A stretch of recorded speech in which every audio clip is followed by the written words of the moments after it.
Et donc, je vais en convention à Fréjus. Et je suis avec Abraham. On nous présente, moi, en tant que voix française de Glenn. Et je lui dis, franchement, t'as pris un coup de batte, toi aussi. Il me dit, what? Je dis, non, Fake is cool, vas-y, il y a eu les deux, là.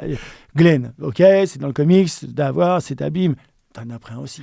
Il disait, Benoît, je dis, si t'es là, en Europe, aujourd'hui, tu crois que les Américains... Donc, je l'avais un peu piégé. Je lui ai dit, mais il n'avait pas lâché le morceau. Mais en fait, je m'étais dit, putain, ça suffit pas d'en tuer qu'un seul. Et quand il dit, Negan dit, oh, mais t'encaisses. Je me dis, t'encaisses. Le Glenn, il est un peu fluet, t'encaisses, bon. Non. Par contre, l'autre, ouais, l'autre, c'est l'armoire, t'encaisses. Donc, j'ai voulu le faire parler. Il a jamais rien dit. Mais moi, on le savait, je me mariais. Hein, Abraham, pume, hein. Alors, on bouffait ensemble et tout. Il me disait, oh, Benoît. Mais c'est trop sympa. De l'énergie, il en a à en revendre, Benoît Dupac. Il est la voix de Marty Bird dans Ozark, Luigi dans le film Super Mario, Glenn dans The Walking Dead, qu'il dirige également avec tous ses dérivés, Fear the Walking Dead, World Beyond, Tales of the Walking Dead, Daryl Dixon, Dead City et bientôt The Ones Who Live. Pouh, ça en fait du mort qui marche. Benoît dirige également la VF du chef-d'œuvre de HBO Succession, donc nous allons parler ensemble de toutes ces choses et entrer dans le dur de ce qu'est être un directeur artistique de doublage grâce à son expérience ponctuée d'anecdotes parfois un peu folles, tout à son image.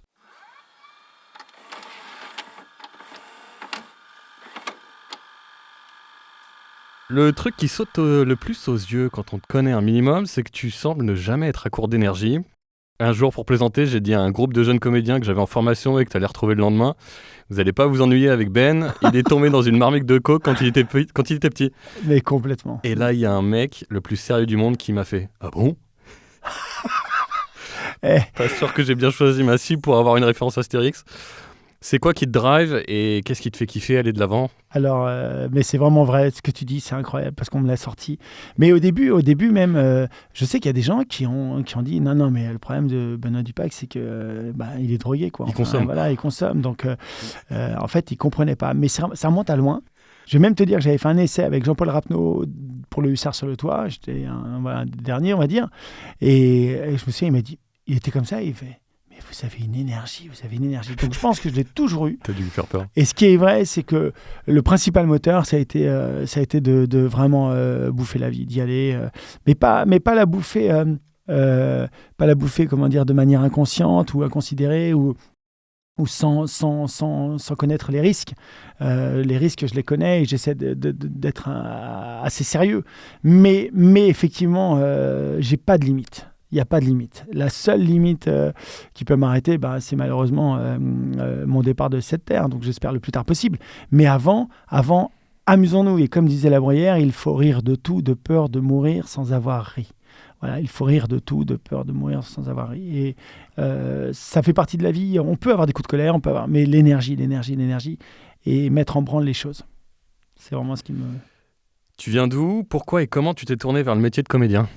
Alors moi je viens d'où la région, on va dire la région parisienne, mais mon père était auteur-compositeur, il a écrit beaucoup de chansons pour Aznavour, Gréco, Mathieu, tout ça, machin, et il était comédien au départ dans la troupe d'Yves Robert, et il avait aux Trois Baudets, il avait monté les pièces de Boris Vian, avec Jean-Yann, Raymond DeVos, à l'époque Rosy Vart, une grande vedette, Jean Carmet, qui était son meilleur ami, et malheureusement, mais c'est pour ça que c'est un lien avec ta question précédente, j'ai perdu mon père quand j'avais 10 ans, il avait 52 ans, et le moteur principal, on va dire, ça a été celui-là. Ça a été de voir mon père faisant 35 kilos dans une petite boîte. Et ce jour-là, finalement, le plafond de verre s'est cassé. J'ai pas eu de père qui m'a empêché de grandir. Ma mère est fabuleuse et elle a été tellement importante. Mais du coup, ce tout est possible, il est lié forcément à ça.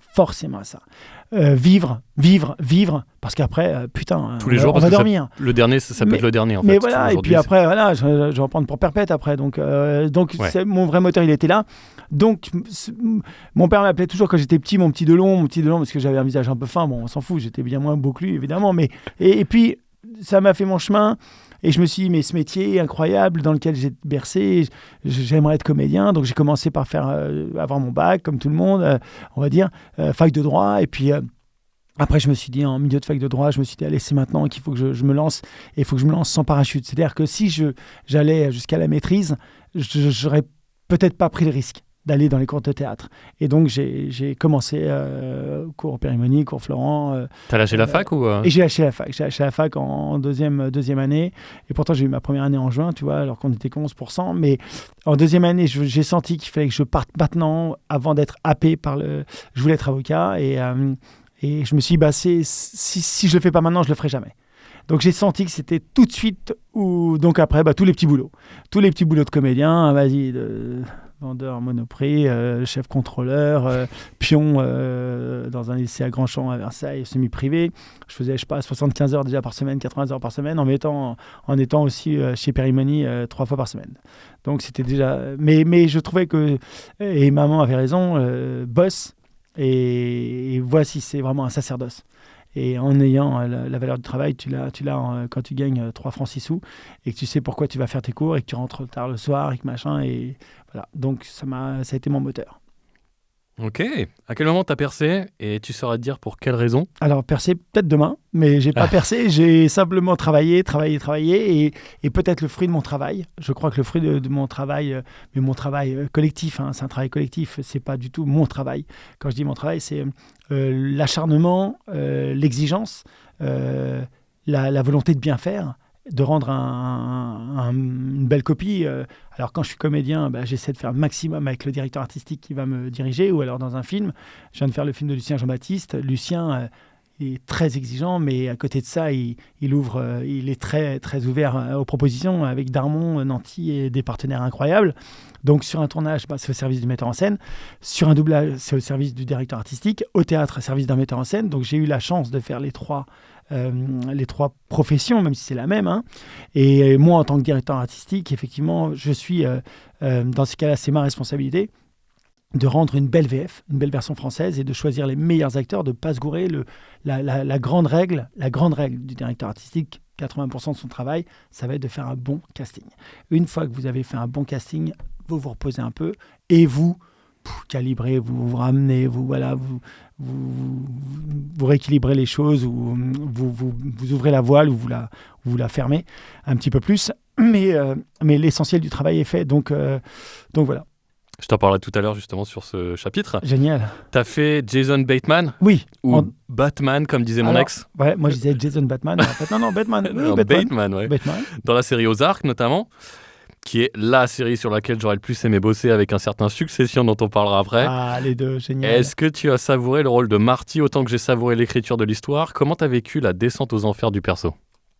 La descente aux enfers du perso, on la trouve dès le départ un peu. Je veux dire, j'ai senti que le gars avait un peu le ciel qui lui tombait sur la tronche dès le début. Donc le travail qu'on a fait avec Stanislas Forlani, qui dirigeait la série, j'ai eu la chance de doubler Jason Bateman avant dans une autre série qui s'appelait Arrested Development, où là, ça n'avait rien à voir au niveau de l'énergie, même si c'est un pince sans rire, etc. Mais là, on était dans quelque chose d'assez dramatique. Et très vite, je me suis identifié au personnage en tant que père de famille. C'est-à-dire, très vite, moi, j'ai la responsabilité, je suis un père de famille, j'ai 3 enfants. Et donc, très rapidement, je me suis dit, parfois, on peut s'embringuer dans un truc qui nous échappe. Et là, faut rattraper le coup.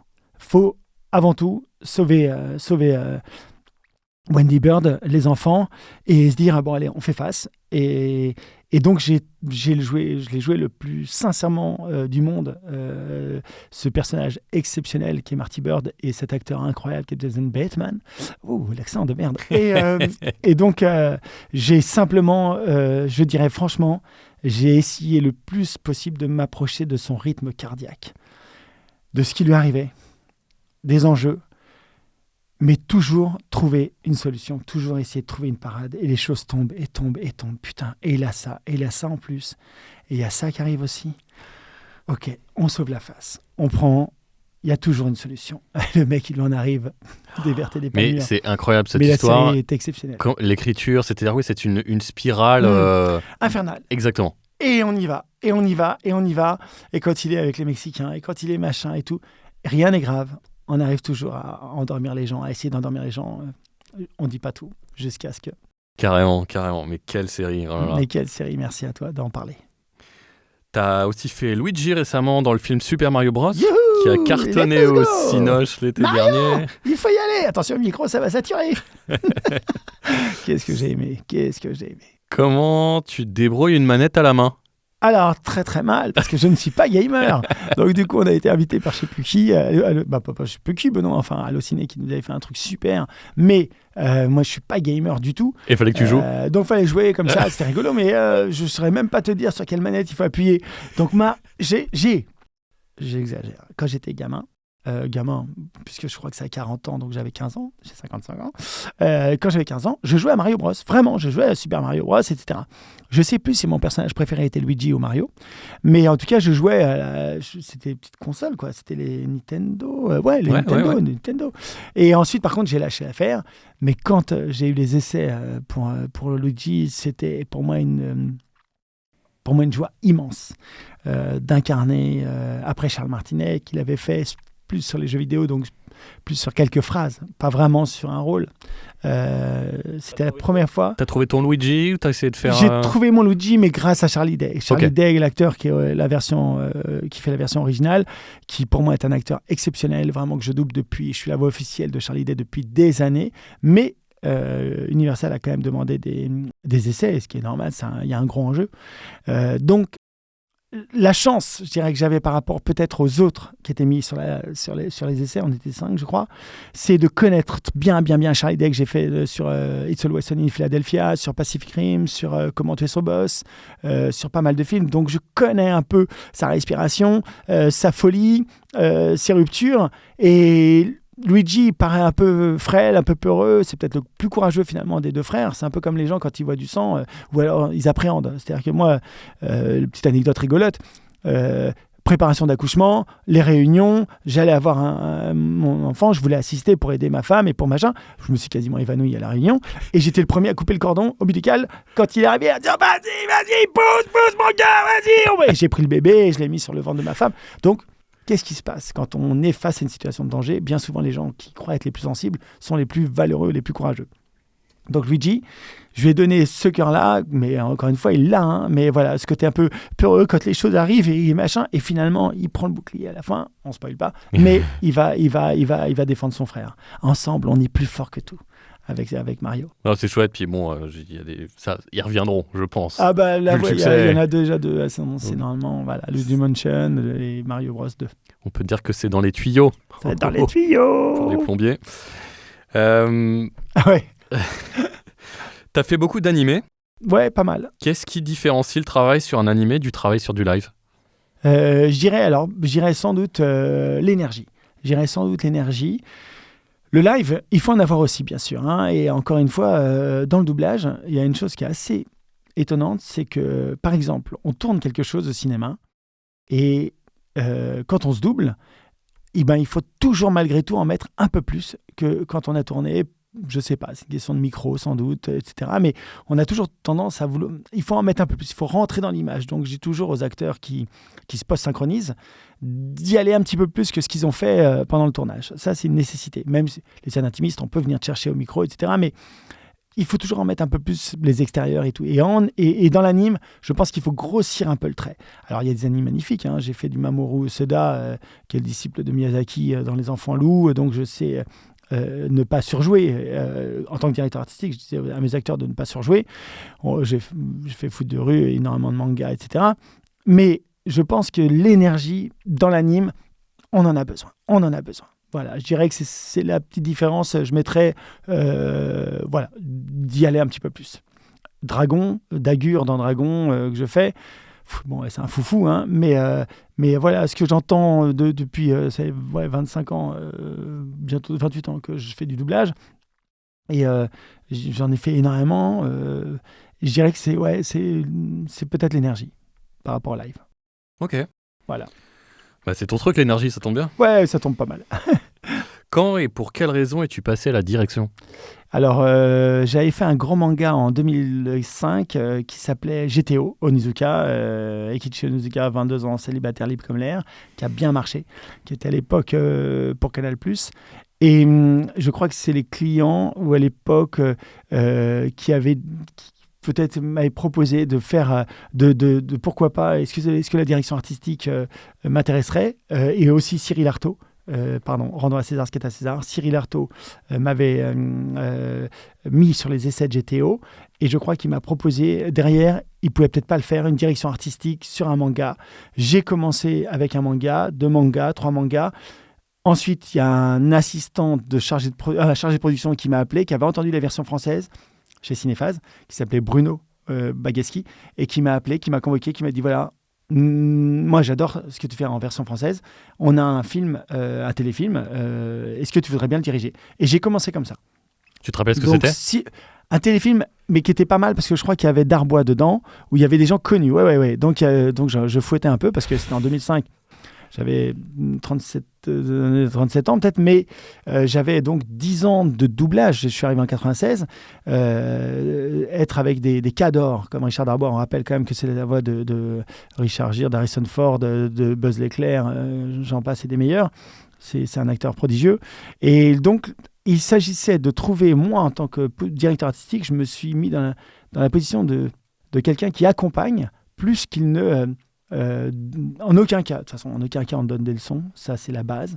On accompagne, on aide l'acteur à être le plus dans la version originale, on repasse, on lui donne des pistes, ce qui nous semble plus juste, on l'accompagne, mais on fait le film ensemble. C'est pas un directeur artistique qui va dire ouais, c'est moi la VF. Non, on fait le film ensemble, donc vraiment ensemble. Et ça s'est très très bien passé, et j'ai pris mon pied vraiment. Donc ça remonte à très loin, en 2005. Et du coup, j'ai toujours continué à diriger et à être acteur. Ouais. Mais les deux sont pour moi ultra nécessaires. Me remettre en danger derrière une barre.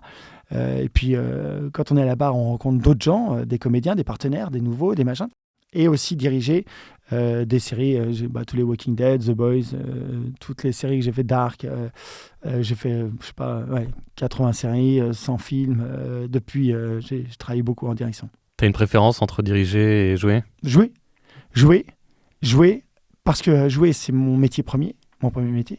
Mais diriger et sentir et voir que l'acteur original parle français, c'est jubilatoire. C'est-à-dire que je suis toujours scotché quand je dis... Mais, quand les mots rentrent dans la bouche et que... Mais c'est lui qui parle, mais c'est pas possible. Ouais. Quand je vois l'émotion, on parlait de Succession. La VF, j'en suis tellement fier de ce qu'ont fait les acteurs... français sur cette version originale, tellement fier de Chloé Berthier, Regnault, Bardot, Jérémy, voilà, tellement tout Constantin Papa, enfin ils seraient tous à citer, Patrick Bonnel et compagnie. La famille, elle est ouf, et ce qu'ils ont fait, Guillaume Lebon, etc., c'est prodigieux. Je n'ai pas oublié mon Johan Sauver que j'adore aussi. Toute l'équipe est incroyable. On va y venir, t'inquiète pas. 2010, Walking Dead. Oui. C'est un raz-de-marée télévisuel. Qu'est-ce que représente la série pour toi? Comment tu l'as vécu de l'intérieur? Alors, en plus, c'est vraiment rigolo parce que Walking Dead, donc c'est la société Shingle, qui s'appelle maintenant VSI, mais qui me l'a proposé. Et quand on me l'a proposé, je sortais d'un film d'horreur de Wes Craven où franchement, c'était dégueulasse. Il faisait de la raclette avec le corps, la fondue bourguignonne avec les corps humains et tout. C'est un peu deg. Et... le directeur de production, Yves Dorambus, me convoque et me dit Benoît, voilà, on a un truc qui vient des États-Unis, qui, paraît-il, serait pas mal. Créerait le buzz, en tout cas, ça. Regarde-le. C'était l'époque des DVD. Donc, je pars avec le DVD chez moi, je le mets sur, puis je me dis, ouais, encore un truc d'horreur, bon, je vais voir. Puis, dès le premier épisode, en fait, j'étais happé direct. J'ai vu la qualité de la prod. La qualité de la prod. On est à l'hôpital, le flashback, les musiques, le truc qui part en couille. Putain, je voulais mater le 2e épisode. Et j'ai dit, mais oui, je prends. Et bien m'en a pris. 11 saisons de Walking Dead, 8 saisons de Fear the Walking Dead, Walking Dead World Beyond, là on fait Daryl Dixon, Negan City à New York. J'attaque le prochain, je dis rien, mais j'attaque le nouveau spin-off avec Rick Grimes et Michonne. C'est une franchise énorme, Walking Dead. Et quelque part, Walking Dead, c'est Robert Kirkman. Robert Kirkman, comme de par hasard, je le retrouve sur Invincible, l'anime où je double Steven Yeun, fait par Seth Rogen et compagnie qui ont développé The Boys. Donc tu vois, tout est recoupé. tout cet univers est incroyable. Je vais faire ce Sedge Party, j'avais fait le film, on va faire la série. C'est encore Seth Rogen qui est tellement prolifique.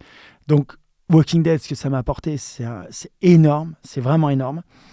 Et 11 saisons de 16 épisodes, il n'y a pas un doublon, il n'y a pas quelqu'un qui est venu 2 fois faire un rôle. Donc, j'ai épuisé tous les intermittents de France et de Navarre.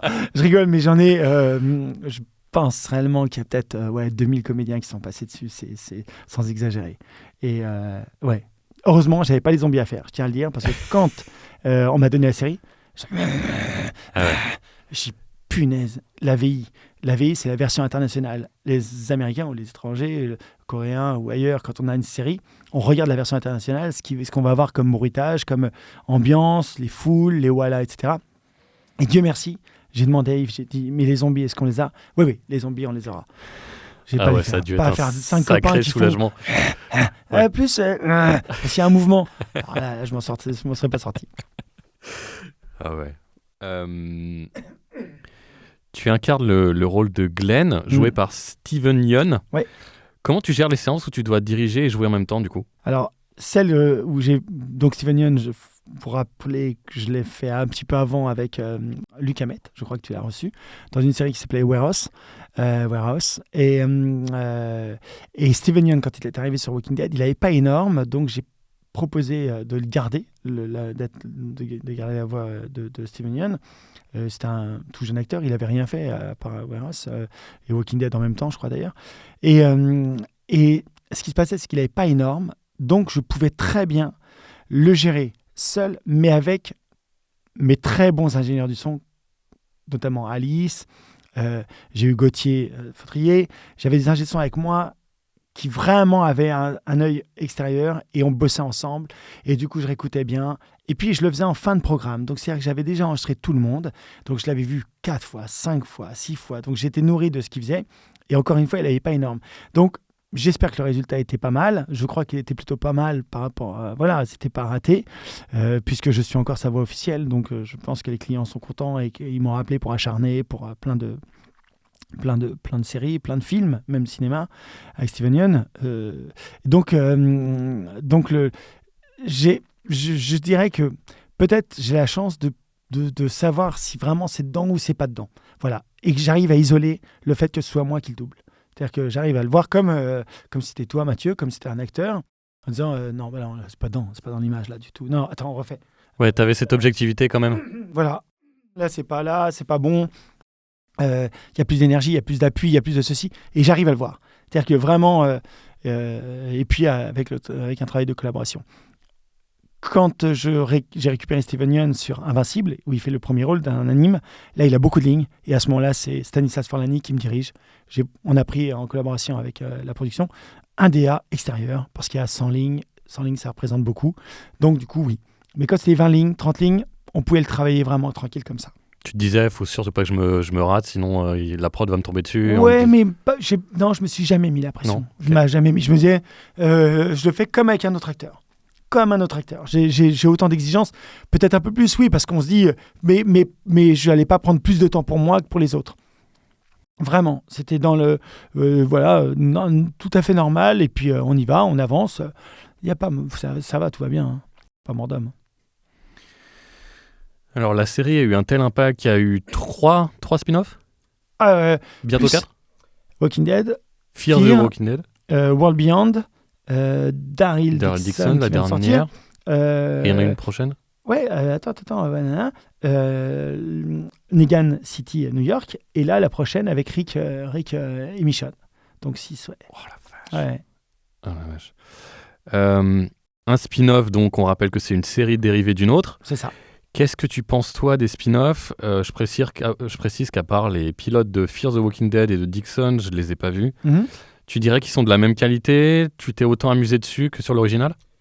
Je dirais que le spin-off de Fear the Walking Dead est franchement vraiment bien. Après, il s'est peut-être un peu épuisé dans le temps, un peu comme Walking Dead. The Walking Dead, on a eu une très belle période.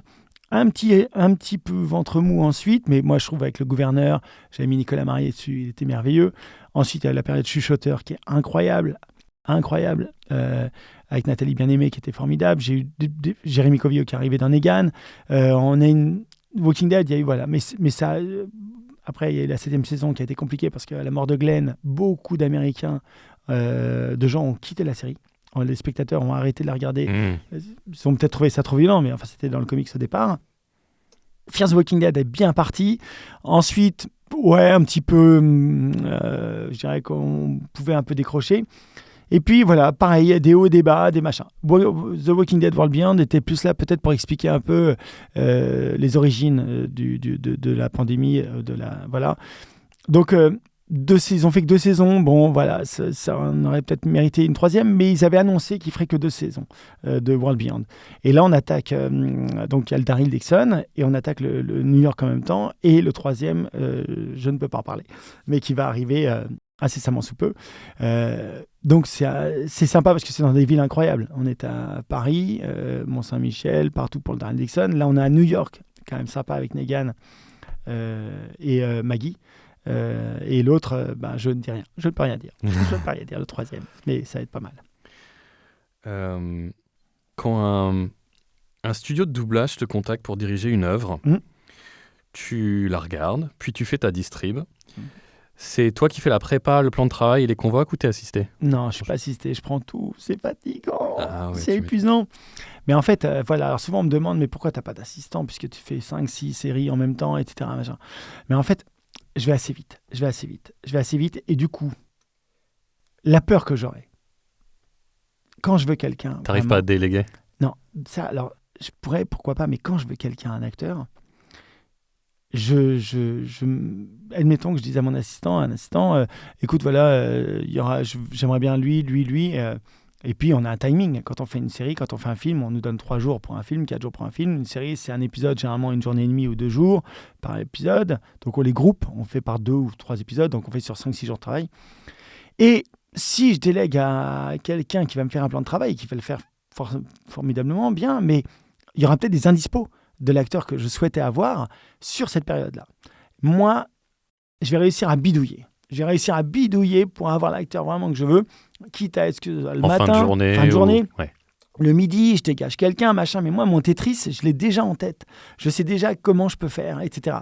Donc, ça va très vite, en fait. Le temps que je communique avec un assistant, moi, j'ai déjà fait le plan de travail. Donc, ça, en fait, voilà, je vais très, très vite là-dedans. C'est compartimenté pour... là, j'enchaîne en ce moment plein de séries, plein de trucs. Tout fusionne. J'ai un gros film avec Omar Sy en janvier, avec James McAvoy, Benedict Cumberbatch, etc. Mais avant, j'ai le spin-off. Avant, j'ai une série coréenne. Avant, j'ai The Boys qui reprend. Donc, avec des milliers de guests, des dizaines de guests, etc. Bon, ça fusionne un peu, mais je me pose et je bosse toute la journée, par contre, comme un malade. Et ou le soir, quand je rentre de studio. Ça doit faire des grosses journées. Hein. Ouais. Tu bosses combien d'heures par jour? Je travaille 6 jours sur 7. Ouais. Et après, le dimanche, dimanche prochain, je vais bosser du matin au soir pour préparer ce qui arrive à Noël. Tu sacrifies ton dimanche juste pour... Ouais, ça peut arriver. Et voilà, après, je donne du temps à ma famille. Il y a des moments de vacances, il y a des moments... Mais honnêtement, il y a vraiment 6 journées sur 7 qui sont dans le boulot. Ça, c'est certain. Il y a au moins 6 jours sur 7.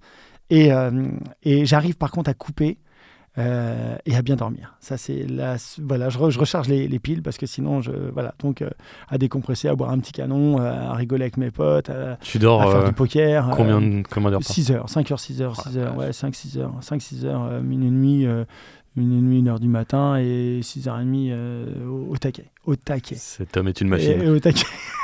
C'est mon meilleur ami Jean-Baptiste Marsenac qui me dit ça. Il me dit la machine. The Machine, c'est drôle.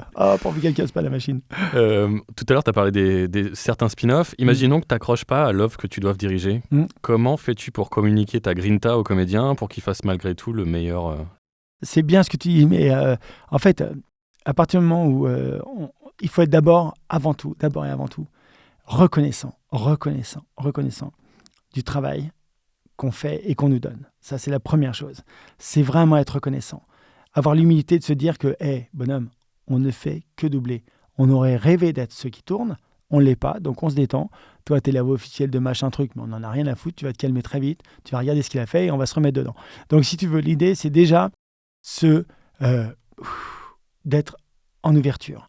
Si le produit n'est pas fameux, on trouve toujours des choses à jouer. De toute façon, il y a toujours des choses à jouer. Et puis, on se dit, c'est couillon, la sauce prendra peut-être pas. Ou alors, ça se trouve, on se dit, moi, ça me plaît pas, mais ça se trouve, ça va plaire à d'autres. On n'a pas Science Infuse sur qui... bien sûr que la série dont on va parler tout à l'heure, Succession, j'ai senti très vite que ça a été un ovni. The Boys, ovni. Dark, ovni. Des séries... même d'autres, là, j'en fais en ce moment pour Paramount qui est génial, etc. Il y a d'autres. Il y a des séries où on se dit putain, c'est incroyable, c'est trop bien, on est pris. Et le reste, on fait du mieux possible parce qu'il faut défendre peut-être même avec davantage de force et de conviction pour sauver un peu ce qui peut être sauvé, et en tout cas ne jamais se moquer ni du produit, ni de l'acteur qu'on double, ni de rien. Ce serait vraiment tellement prétentieux et fat de faire ça que jamais ça me viendrait à l'esprit. Jamais. Je plains les gens qui... Je ne donnerai pas de nom, mais je me souviens de gros sitcoms comme Amour, gloire et beauté, Les Feux de l'amour, Days of Our Lives, machin et tout. Et les acteurs qui étaient récurrents toutes les semaines disaient « Oh là là, me fait chier de faire ça et tout. » Et t'as envie de dire « Mais bonhomme, d'abord tu peux te barrer. On va changer ta voix parce que les cimetières sont remplis de gens irremplaçables.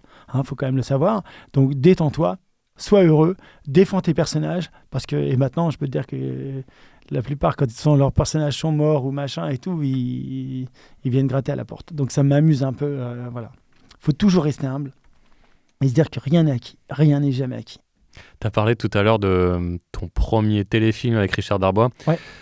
Est-ce que ça t'est arrivé de travailler avec une star un peu comme ça du doublage et que ça te déconcentre en fait en te disant oh là là? Déconcentre, peut-être pas, mais quand j'étais plus jeune, évidemment, que j'ai commencé, je me souviens sur les plateaux, on était un peu plus nombreux à voir Dominique Paturel, qui était la voix de, entre autres, JR, Larry Hagman, et puis tellement d'autres. Des noms. J'ai joué au théâtre avec Pierre Attet. Pierre Attet, c'était Doc dans Back to the Future. J'ai fait 2 pièces avec lui, Angélique Marquis des Anges, avec Robert Hossein. Et Molière malgré lui, qu'on avait joué à Gaîté Montparnasse. Donc je l'ai approché très très bien. C'était des grands monsieur, Serge Chauvion, qui faisait la voix de Colombo. Mais ils m'ont... j'étais admiratif, mais pas au point d'en perdre mes moyens. C'est au contraire peut-être même un moteur. C'est au contraire une envie de se dire putain, la chance que j'ai là, je suis à côté là. Si je suis à côté, il faut pas que je me dise que c'est un hasard. Il faut pas que je me dise il faut que je me dise qu'il faut que je prenne ma chance. Je dois prendre ma chance. C'est maintenant que je prends ma chance. C'est maintenant que je montre ce que je sais faire, ou en tout cas donner dans. Alors au départ, il y avait peut-être trop d'exubérance, mais ça on rationalise, voilà, trop d'énergie, trop de ceci, trop de cela. Mais ça c'est le propre des jeunes comédiens, de parler un peu vite, de machin et tout. Alors les gens un peu aigris ou cons, ils vont dire oh là, qu'est-ce qu'il y a. Puis les gens qui ont compris qu'il y avait peut-être que c'était un élan, un excès de générosité, ils savent vous encourager. Je me souviens de François Leccia, merveilleux acteur, qui était une grande voix lui aussi et qui est parti trop tôt. Mais François, il m'a pris sous son aile dans la première société de doublage qui s'appelait La Sophie. Et j'ai fait les Power Rangers.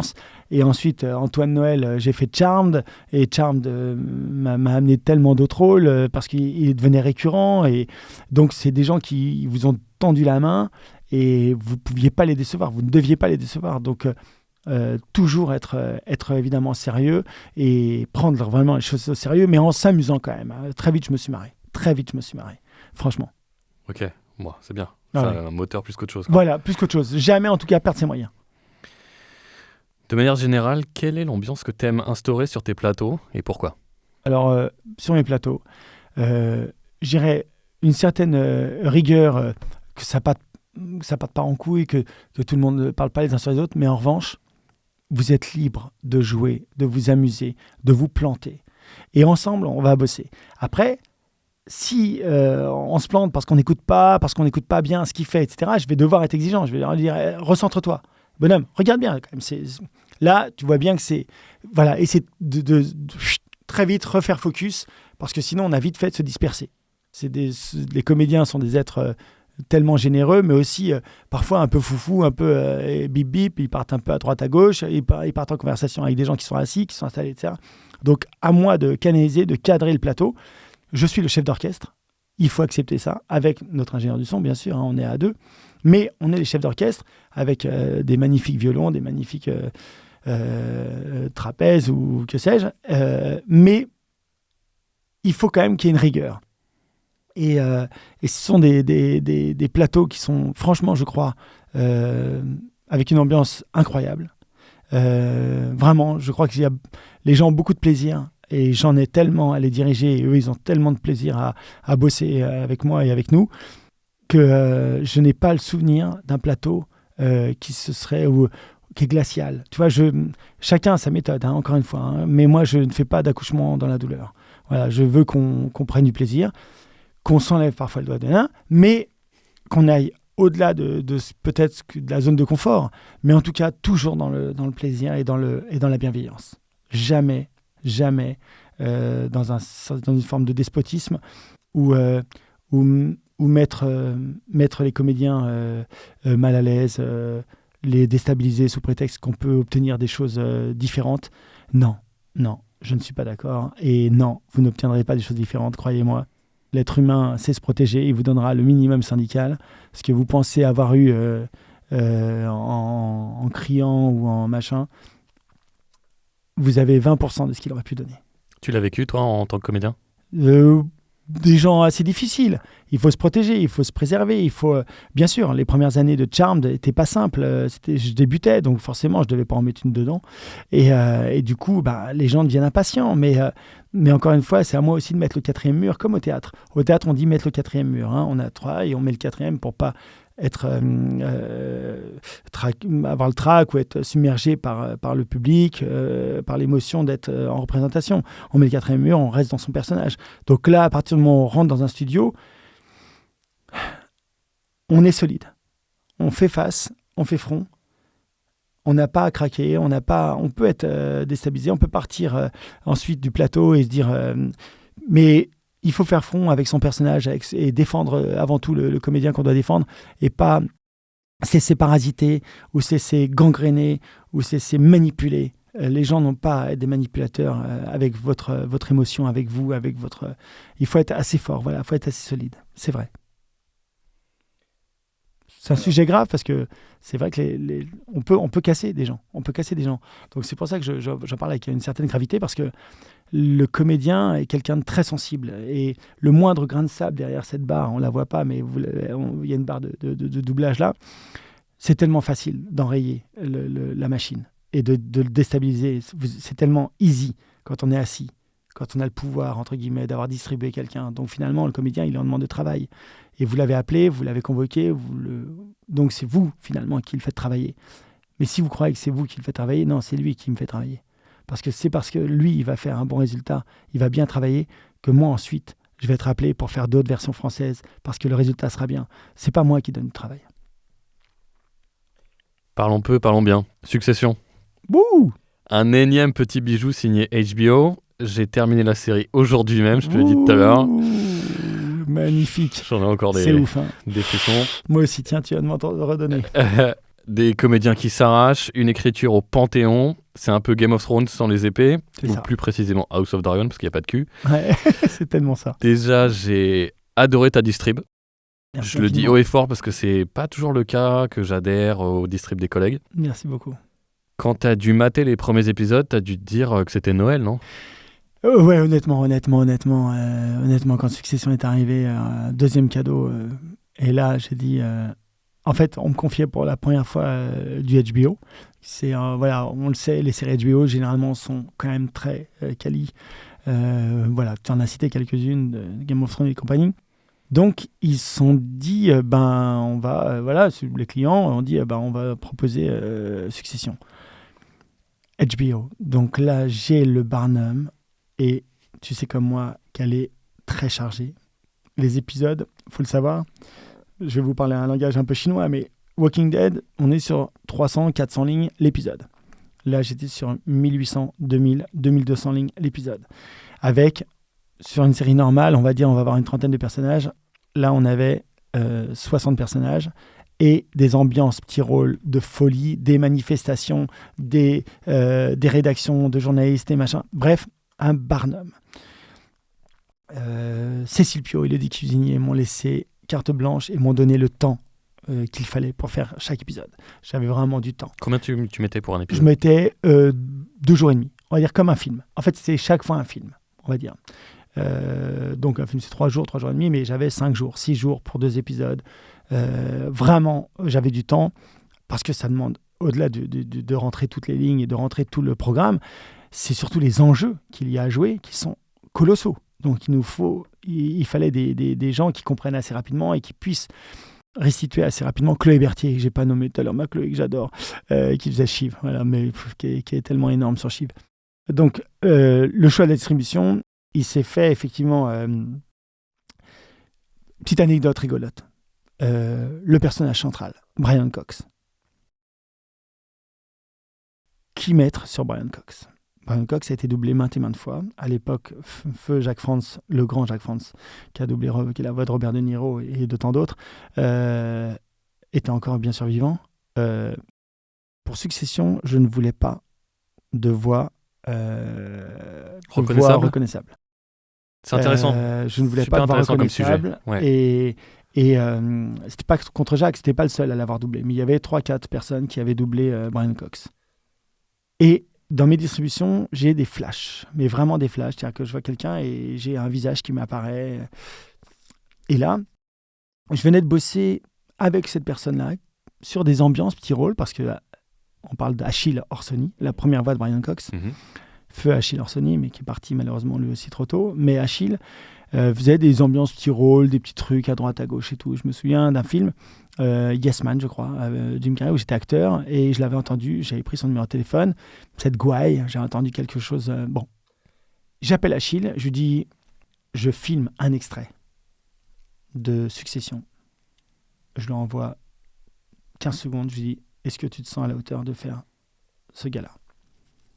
Et lui, avec l'humilité qu'il avait, qu'il caractérisait vraiment, il me dit, écoute, Benoît, c'est pas pour me vanter, mais je crois que je peux, j'en suis même sûr. Il avait senti qu'il pouvait l'épouser. Je lui donne le rôle. Sans essai, sans rien, on part quand même sur une série HBO. T'as pas eu d'essai? Pas d'essai, rien. On part sur une série HBO, Succession, le premier rôle. Le pater, tellement colossal. J'ai pas le droit de me planter, mais j'ai aucun doute. Je n'ai aucun doute. Achille vient faire son rôle. Et figure-toi que dans la distribution, il y a Yam Abbas, qui fait la femme de Brian Cox dans le film, qui se post-synchronise puisqu'elle habite Paris. Donc je fais venir les 2 acteurs, Yam Abbas et Achille Orsoni. Bonjour, machin, nanana. On attaque la première scène. Et d'un seul coup, Yam fait « It's Brian Cox ». Elle dit « Mais c'est Brian Cox ».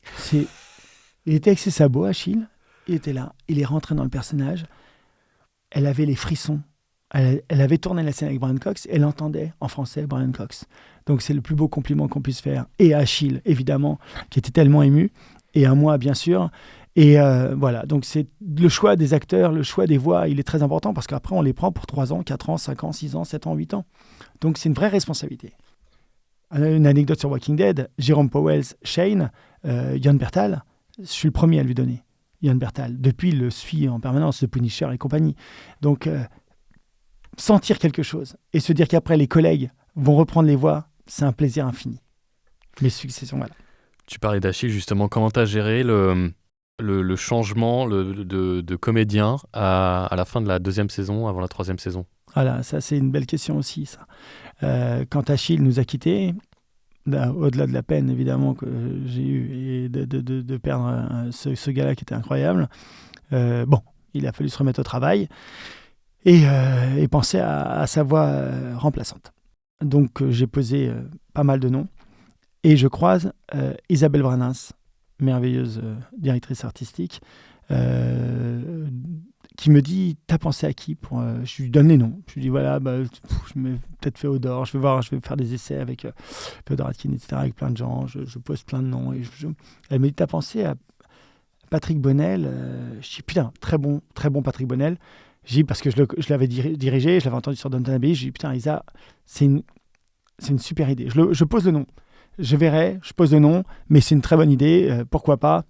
Mais je le sentais plus jeune, pour moi, Patrick. Je sentais moins de gouaille. Peut-être que je l'avais eu en guest sur un mec plus jeune. Et Arrive le moment du remplacement, je dirais 2 mois, 3 mois avant. Je fais Fear the Walking Dead, j'ai un nouveau perso qui débarque, et je me dis, c'est l'occasion de tester Patrick Bonnel. On est dans les mêmes murs chez VSI. Donc, je fais venir Patrick sur le guest de 70 lignes,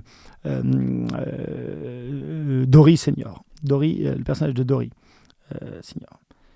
Il vient, je l'observe, on fait la scène, je dis putain. Il savait pas, mais il venait faire un essai pour Succession. Je lui ai dit après. Il venait faire un essai pour Succession. Il fait son rôle. Je fais putain, j'ai Brian Cox, J'ai Brian Cox, c'est bien Patrick, ouais, c'est bien, on va refaire. Mais ça, c'est bien, tac. Je fais une pause. 11h30, je fais une pause. Je fais venir les directeurs de prod, chargés de prod de Succession. Je les descends, je dis, on a la voix. Vas-y, mets la VF. Fermez les yeux, regardez. Ils font, putain, j'ai dit, c'est bon. J'ai mon Brian Cox, j'ai mon Logan. Et du coup, Patrick, fin de journée, je lui dis, bon Patrick, tu vas être libre là, tu vas reprendre le premier rôle. Il arrivait avec tellement d'émotion et d'humilité, en plus de reprendre le rôle après Achille. Il connaissait pas Achille, mais il savait que c'était quelqu'un qu'on aimait beaucoup. Il est arrivé dans ses petits souliers, mais quand il y a eu moteur, action, la gouaille, bande de cons, vous me faites chier. Mais écoute, je vais te dire ce que j'ai dit à Patrick. J'ai dit, Achille, tu étais merveilleux sur Logan. Mais Patrick, tu es incroyable parce que peut-être Logan, Brian Cox, c'est quelqu'un qui vient de la haute. Achille avait un petit côté un peu populaire, mais des colères incroyables. Avec Patrick, on a peut-être gagné un petit peu dans quelque chose d'un petit peu plus... je vais pas dire que là, c'est pas pour du sous, mais je me comprends, du sérail. Quelqu'un qui a un côté un peu anglais comme ça, qu'a Patrick, qui est un acteur de théâtre prodigieux, qui est tout le temps aussi au cinéma, bien sûr, un grand acteur.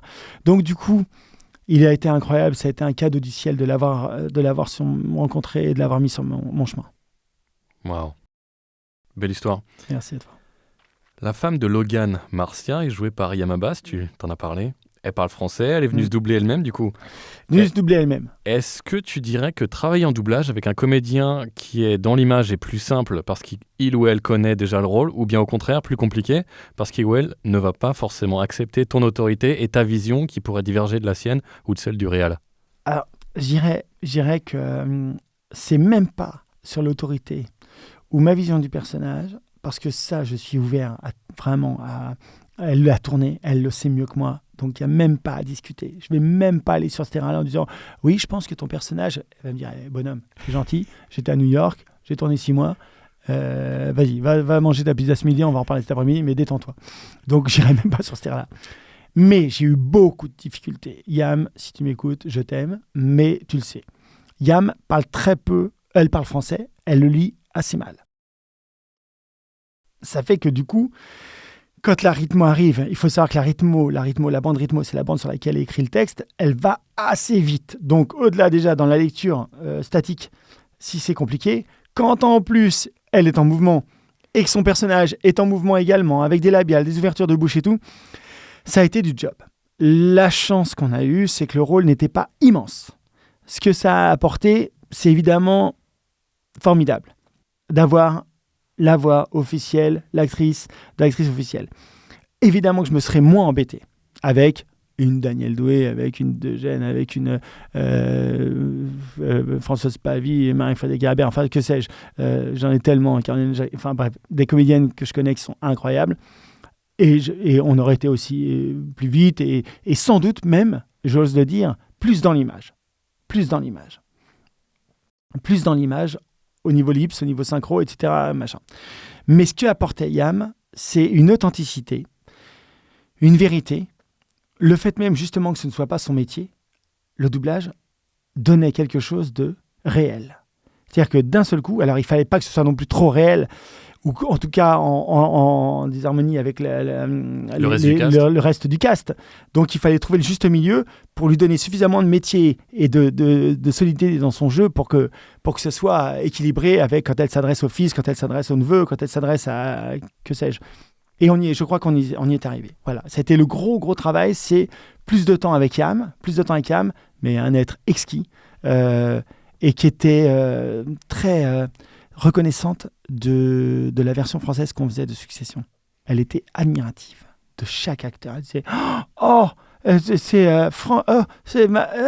là, tu vois. Et elle a même montré des extraits à Brian Cox. Elle dit what the fuck, machin. Il comprenait pas ce que c'était. Lui, il s'entendait en français. Il disait mais c'est quoi ce métier, c'est quoi ce pays. Lui, il pensait le doublage. Il dit voilà. Donc c'était drôle. Elle l'a montré sur le tournage. Donc c'est génial. Jérémy nous a raconté une anecdote en plus. Donc ça c'est chouette. Fabuleux. Saison 4, dernière saison en date, a priori, dernière saison tout court. Ouais. Ça sent quand même la fin. Fin du premier épisode, il y a la meilleure scène de divorce jamais écrite à mon sens. J'ai trouvé ça tellement adulte, maîtrisé, réaliste, j'en tremblais. Plus tard dans l'épisode 7, il y a un écho de cette scène avec Shiv et Tom sur un balcon. Oui, tout à fait. C'est marrant d'ailleurs, je t'ai dit off tout à l'heure que j'avais croisé Constantin hier. On a parlé de cette scène qu'il trouvait tout bonnement exceptionnelle. Quand on suit ces persos depuis des années, comme c'est le cas pour toi, on est investi, on partage leurs péripéties, on les aime. À quel point tu te laisses gagner par l'émotion quand tu travailles sur une scène comme celle-là ? À quel point tu te dis au contraire, il faut que je reste pragmatique, détaché, concentré sur le placement et la synchro, et que je laisse faire les comédiens leur job ? Non, je suis total et... la synchro, je m'en fous grave. Franchement, je m'en fous grave. Ce que donne Donald Renew, ce que donne Papas, tous, ce qu'ils ont mis dedans, je suis en symbiose avec eux, en émotion avec eux, bouleversé par l'interprétation. Tu pleures. Franchement, ouais, on part voilà, je partage toutes les émotions et tout ce qui est... Et je vais sauver un maximum de choses. C'est-à-dire que... ça aussi, j'ai une petite anecdote, mais dans Succession, quand les enfants apprennent une triste nouvelle, pour ceux qui n'ont pas vu, je me vais spoiler. On a regardé la scène. Ce que font les acteurs à l'original est prodigieux. Shiv, Roman, c'est... Franchement, il n'y a plus qu'à mettre ça dans les cours de théâtre et à dire, les gars, voilà, on peut s'approcher de ça. Ce que m'ont fait mes acteurs français, c'est... Il y avait un directeur d'exploitation qui était là, un grand directeur international qui était là. Il a pris une claque monumentale. Il ne parlait pas spécialement bien français, mais il a vu les acteurs, il a entendu l'original, il a entendu ce qu'ont fait les acteurs. Il était scotché, il était choqué en fait. Et il a dit, mais je comprends pourquoi on dit que le doublage français est le meilleur du monde. Voilà, il était choqué. Donc je suis forcément avec eux. La synchro, après, vous savez, la bonne synchro, c'est regarder les yeux. Hein, voilà. On regarde les yeux d'un personnage et on sait si on est synchrone. C'est vraiment ça, c'est l'émotion, c'est le regard qui nous donne la synchro. Et après, évidemment, s'il y a bien sûr des choses incroyables, on va essayer de placer, on va essayer de pousser, on va essayer de stretcher, on va accompagner le mieux du monde, l'acteur qui a... Mais je vais pas refaire une scène incroyable ou 3-4 phrases incroyables. L'émotion va primer sur le synchronisme, c'est évident. Je vais m'en accommoder, je vais rentrer dedans, je vais demander à mon ingénieur du son de faire le maximum pour que ça rentre, mais très honnêtement, si c'est magnifique, ou alors je remettrai dans l'état nerveux, c'est-à-dire que toutes les scènes d'émotion, les scènes vraiment d'émotion, on est dans un silence de cathédrale. Je mets vraiment les gens en condition. Un acteur de doublage, c'est avant tout un diaphragme. Comme je dis souvent, c'est une respiration, c'est un rythme cardiaque. Donc, il ne faut pas scorer, il ne faut pas perturber tout ça. Tout ça, faut laisser l'acteur être le plus avec l'acteur original, en harmonie avec lui. Et il rentre dedans, mais nous, on ne parasite rien. Et on le laisse aller là-dedans. Tu travailles plutôt en track ou en groupe ? Pourquoi ce choix ? Les deux. T'as pas de préférence ? Ah non, j'ai pas de préférence. Je préfère même, quand ça se répond, que les acteurs soient le maximum ensemble. Mais encore une fois, parfois, il m'arrive de vouloir des gens qui sont tellement sollicités que je m'en fous. Moi, je sais ce que j'ai fait avant avec l'autre acteur et je sais ce que je ferai après avec l'autre acteur. Donc, ça me va très bien qu'ils viennent en track, mais que j'ai l'acteur que je voulais. Il a que 2 heures, je vais le prendre. C'est pas parce qu'il sera pas disponible une journée entière que je vais me passer de lui. Souvent on vous appelle, on vous dit est-ce que tu es libre les jeudis, vendredis j'ai que le jeudi. Ah non, ça pourra pas le faire. J'ai envie de dire, c'est dommage. parce que je pense que l'acteur, même en track, peut être incroyable. Et parfois même plus concentré, plus canalisé. Et puis ensuite, il y a parfois des parties ping-pong qui sont incroyables. Les acteurs se jouent ensemble et c'est merveilleux. Mais il y a une contrainte aussi technique qui est que quand on est ensemble, on peut ce qu'on appelle s'overlapper. C'est-à-dire parler un peu en même temps, si tu étais sur moi, Mathieu. Donc voilà, donc de toute façon, on se ferait en piste. On se ferait en track finalement, un mini-track, mais on se ferait en track. Ce qu'on appelle en track, c'est être seul à la barre. Donc voilà, je travaille toutes les ambiances Tyrol, évidemment tous ensemble. Le maximum d'acteurs ensemble sur deux personnages, 3 personnages, rarement 4, parce que je trouve que 4, on s'épuise. En fait, 4, on s'épuise. Il y a toujours des baisses d'énergie. En fait, moi, je fonctionne comme ça. Je pense qu'on a comme une pile, on a une durée de vie sur la pile, et que épuiser les gens à être trop nombreux, il y a des baisses d'énergie, des pertes d'énergie. Avoir les gens sur une durée, en les garder toujours en énergie, leur donner temps de repos, mais toujours les mettre en énergie, c'est essentiel pour moi. Essentiel. Ne pas les perdre. Bien, ça c'était le chapitre Succession. Parlons The Boys, la série fer de lance d'Amazon. Yes. Il y a eu des essais The Boys, il y a eu des essais. Attends, The Boys. Non, il n'y a pas eu d'essais. Mais non, mais ils me font confiance, mais les gars. T'es putain, gâté, mais non, d'une mais force. attends, mec, c'est Ben Tupac Shakur. Les gars, ils savent qu'ils ont. Non, c'est pas vrai du tout, c'est le hasard. Mais est-ce que c'est parce que ils se disent, bon, est-ce que la série va marcher? Mais je pense quand même qu'ils le savent, qu'il y a un truc qui se passe avec cette série. C'est obligé quand tu la vois la première fois. Mais il n'y a pas eu d'essai. Bon, mon casting... non, il n'y a pas eu d'essai, mais aucun essai. Thomas Cianfranchi, Powell, Homelander, Jean-Pierre Michael, Butcher, Jimmy Redler dans le jeune... Bon, bref, une équipe, mais laisse tomber. Peux-tu nous expliquer ce que sont les essais? Barbara Beta dans... Queen Maeve. Les essais, voilà, en fait, on met 3 personnages, 3 personnes, 3 comédiens sur un rôle. C'est-à-dire que le client dit, bon, bah voilà, le rôle de Jim, j'aimerais que tu nous fasses 3 propositions. Et donc, c'est pas seulement des propositions écrites. On va sélectionner une scène d'1 minute 30, 2 minutes, 3 minutes, et chaque acteur viendra faire un essai qu'on enverra au client, et le client décidera. Le problème de l'essai, c'est que il faut que les gens soient disponibles pour faire cet essai. Bon. Alors que ça se trouve, ils étaient disponibles pour l'enregistrer. L'acteur pressenti, moi, auquel j'aurais pensé, malheureusement, il ne sera pas disponible dans la semaine des essais, mais c'est con, parce qu'il était disponible 2 mois après pour le rec. Donc c'est pour ça que les essais, c'est bien, mais à ce moment-là, il faut donner une grande plage de disponibilité aux essais pour que vraiment tous les acteurs qu'on a envie d'avoir, on les a.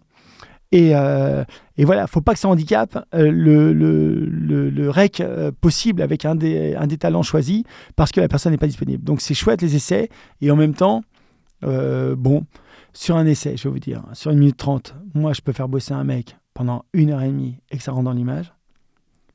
L'autre personne va arriver, je vais lui accorder 5 minutes. Bon, il fera ce qu'il peut. Je dis pas que les essais peuvent être bipés, mais voilà, si on est vraiment neutre, bien sûr que ça va être sympa, mais sinon, voilà, c'est pas, je sais pas, je suis pas toujours pour les essais. Voilà. Ou alors pour me rassurer moi. C'est-à-dire que souvent je me dis, tiens, ça m'est arrivé par exemple sur Negan. Je connaissais assez peu Jérémy Covillo à l'époque, maintenant c'est un très bon ami, et arrive le grand méchant de Walking Dead. On me demande pas d'essai, mais moi j'en organise. Je fais venir Joel Zaffarano et Jérémy Covillo, qui ont doublé tous les deux Jeffrey Dean Morgan. Et donc, je fais des essais pour moi. Bien sûr que je leur dis pas que c'est pour moi. Ils viennent faire les essais. Et à tel point, c'est une anecdote aussi assez rigolote. Bon, ça plaira pas à Jeffrey. Mais j'ai d'abord validé Zaffarano. Et puis après, on a bien écouté avec la prod, etc. Et puis, Jérémy était tellement motivé. Je le sentais tellement motivé. Il adorait le comics Walking Dead. On est revenu et j'ai dit, bon, allez, finalement, je vais prendre Jérémy. Et Joël, merveilleux, il avait le meilleur ami de Negan, mais malheureusement, il est mort un peu plus tôt. Les 2 acteurs étaient exceptionnels. Mais j'ai senti la motivation tellement forte de Jérémy. Un soir, il m'a laissé un message quand je lui ai dit, écoute, c'est pas toi qui as été choisi. Il m'a dit, Benoît, est-ce que je veux bien refaire des essais? J'adore tellement. Non, c'est pas possible et tout. Et j'adore le comics depuis tout. Et il m'a tellement bouleversé dans ce qu'il voulait défendre. J'ai dit, putain, mais s'il me défend ça en interprétation, mais j'ai mon Negan. Et en fait, il l'a fait et il est incroyable. Marrant, hein, la vie. Ouais, c'est chouette. Quelle liberté t'as par rapport au texte, en revenant à The Boys? Quelle liberté t'as par rapport au texte? Parce que c'est une série sans concession à l'image. C'est sans concession. Donc je dirais que les adaptateurs d'abord font un travail remarquable. Ça c'est certain. Sur The Boys, c'est chapeauté par Anoush Danielan qui fait le lien entre Amazon et Deluxe chez qui on enregistre The Boys. Et donc les auteurs déjà sont franchement assez libres.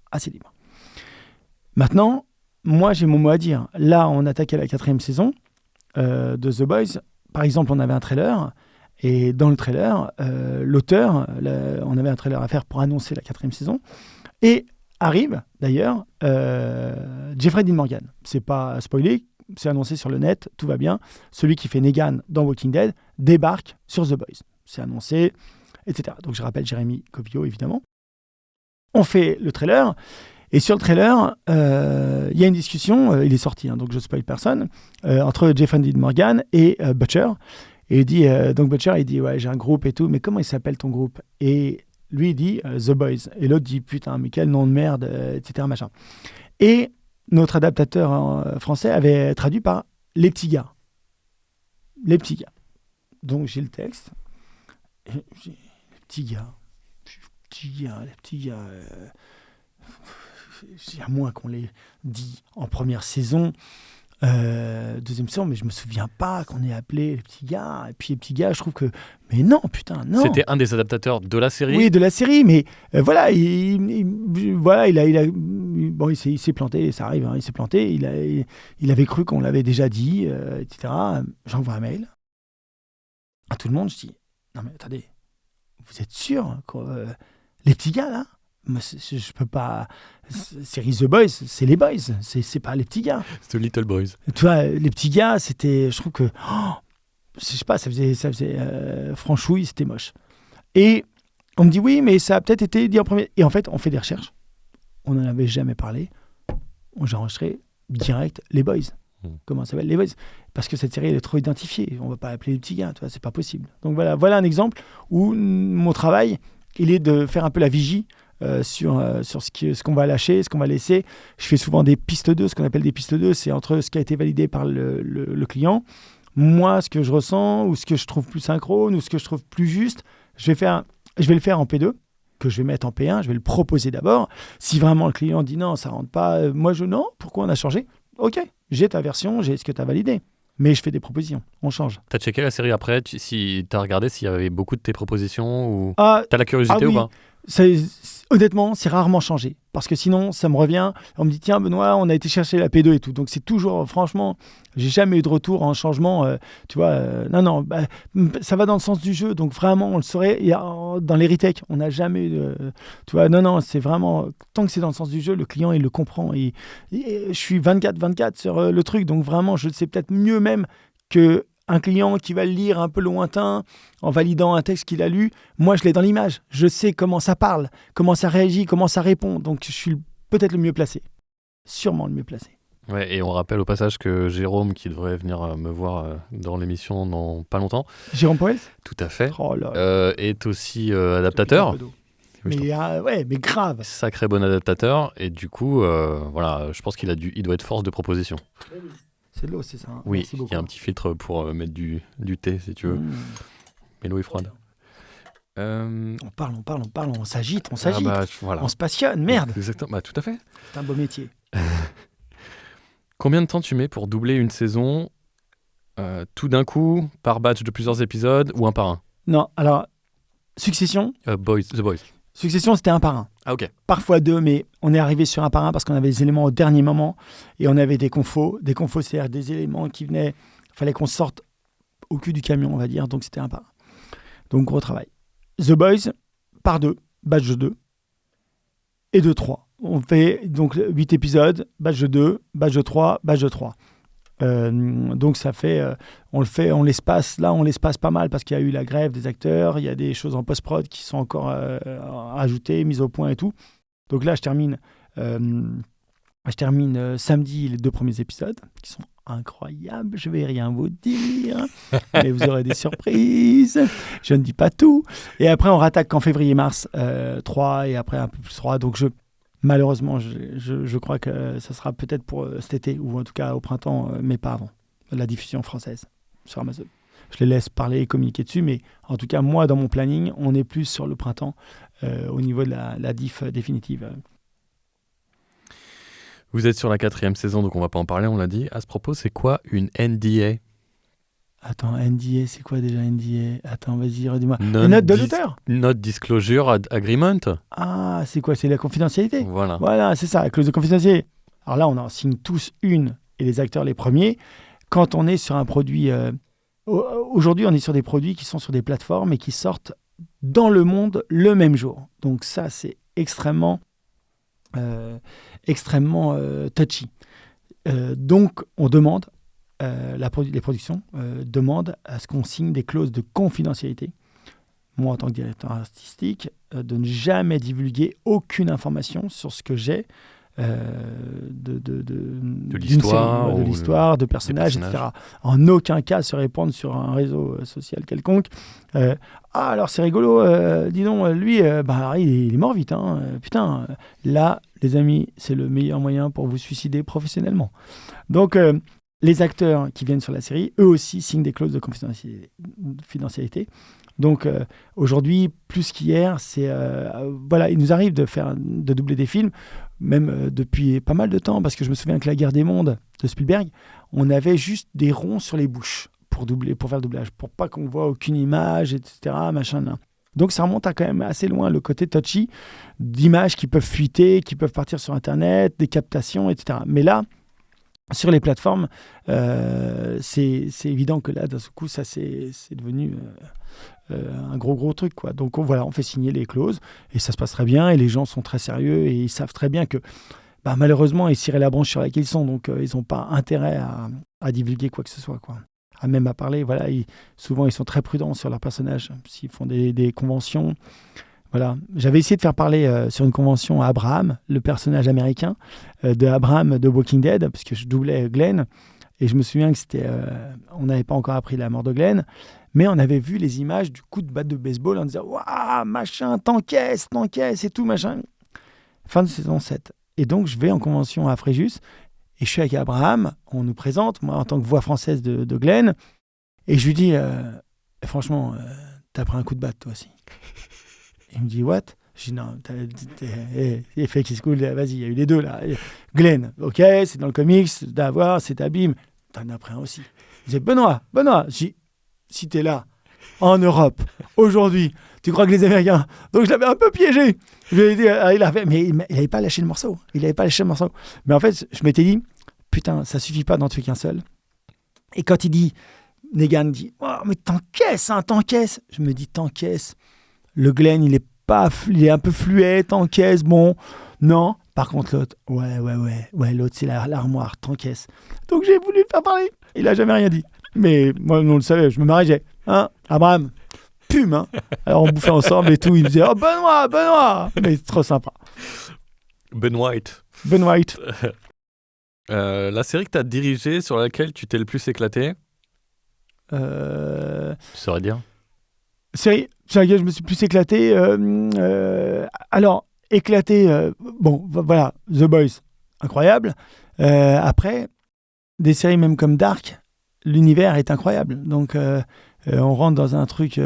Succession, évidemment. Succession. Non, voilà, la série qui m'a donné le plus de plaisir et de cynisme et d'horreur et de trucs où tu te dis mais c'est pas possible, ils vont pas jusque là avec l'être humain, c'est pas vrai, ils sont pas avilissants comme ça, il est pas humiliant comme ça, on n'a pas le droit d'être humiliant comme ça, Logan, c'est pas possible.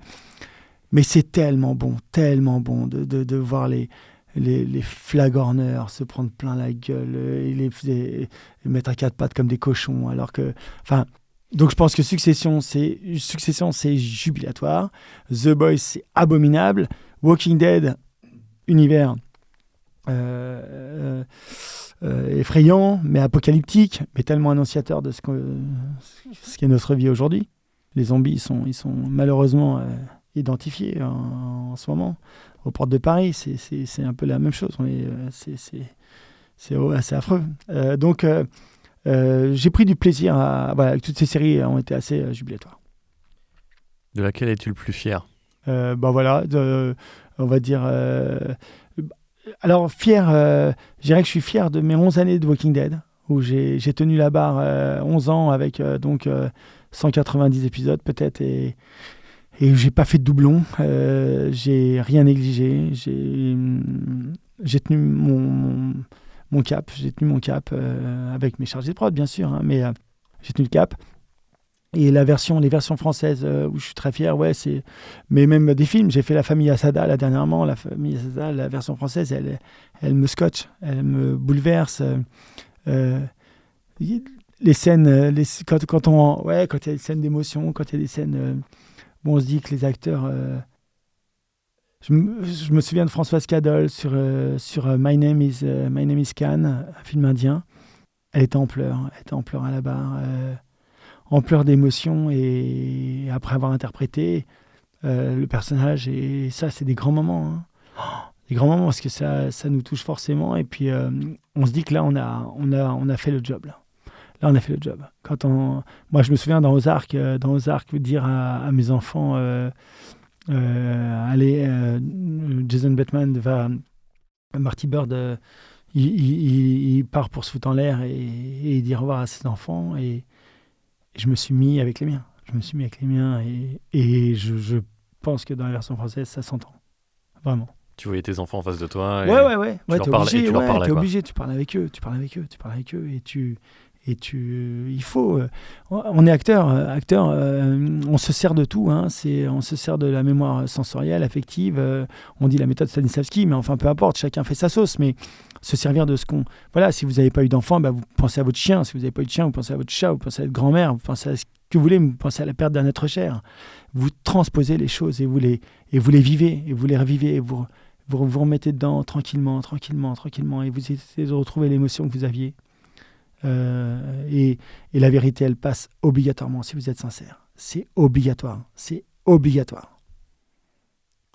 ce genre de conseil que tu donnes quand tu as un débutant à la barre, que tu essaies de pousser vers quelque chose de compliqué? Ouais, un débutant, on va y aller progressif. Donc un débutant, il m'arrive de faire des formations, donc j'ai des gens, donc il faut pas leur montrer une haie qui est trop haute pour eux, parce qu'ils pourront pas la franchir. On va commencer par les choses plus basiques, plus petites, mais on va leur faire comprendre que très vite, ce sera la sincérité qui va leur donner la clé. Ce sera trouver la vérité du personnage, ce qu'a fait évidemment l'acteur en version originale, et restituer ce qu'a fait l'acteur en version originale, et pas interpréter comme vous le feriez si vous aviez à le tourner. Ça intéresse personne. Par contre, ce qu'a fait l'autre, et s'approcher le plus de sa vérité, trouver les codes, les clés, pour décoder et trouver le bon sentiment, et aller vers la justesse et la vérité du personnage. Et elle arrive très vite, ou elle n'arrive pas du tout, mais si elle arrive, en tout cas, c'est parce qu'on a travaillé, on est allé trouver le cheminement intérieur du personnage. Alors, dans la vraie vie, tu joues au poker avec des amis en commun. Est-ce que tu penses que la DA peut parfois être une grande partie de poker dans le rapport avec les prods, les clients ou même les comédiens?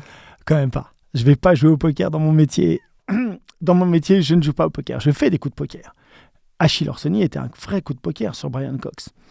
Reprendre Patrick Bonnell et un coup de poker un peu plus mesuré. Mais les coups de poker, j'en fais tout le temps. Je dirais chaque fois que je fais chaque fois que je prends un acteur, s'il est chevronné et qu'il est assez réputé, qu'il a déjà une belle le coup de poker, il est un peu plus facile, on va dire.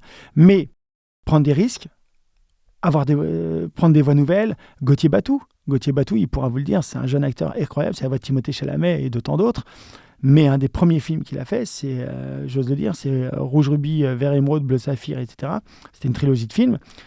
La production n'était pas forcément pour, et moi j'ai dit mais je le tiens, c'est un jeune Delon, le mec, je l'ai, le jeune Delon. Je venais de faire un dessin animé avec où on était en duo avec, je crois que c'était avec Donald, et lui, avec Gauthier, avec Anne Matteau, et Gauthier, je le trouvais formidable. Je me suis dit, mais ce mec-là, il est vraiment bien et tout. Et voilà le coup de poker, et le gars était tellement bien. Et bon, après, il a explosé. C'est un magnifique acteur. Donc voilà des coups de poker, mais je ne jouerai pas les coups de poker avec les prods. Je peux tenter un coup de poker en disant, bon, moi, je vous le dis, ce film-là, je peux le faire en 5 jours, je le ferai pas en 3. Donc voilà, c'est un coup de poker, mais je dirais que c'est plus un deal, c'est plus un travail de businessman en disant, voilà, là, cette série, elle demande ça. Donc ça, c'est mon travail, d'aller voir les chargés de prod et de dire, là, je vous le dis franchement, on va dans le mur. À 3 jours, on va faire de la merde. C'est pas possible.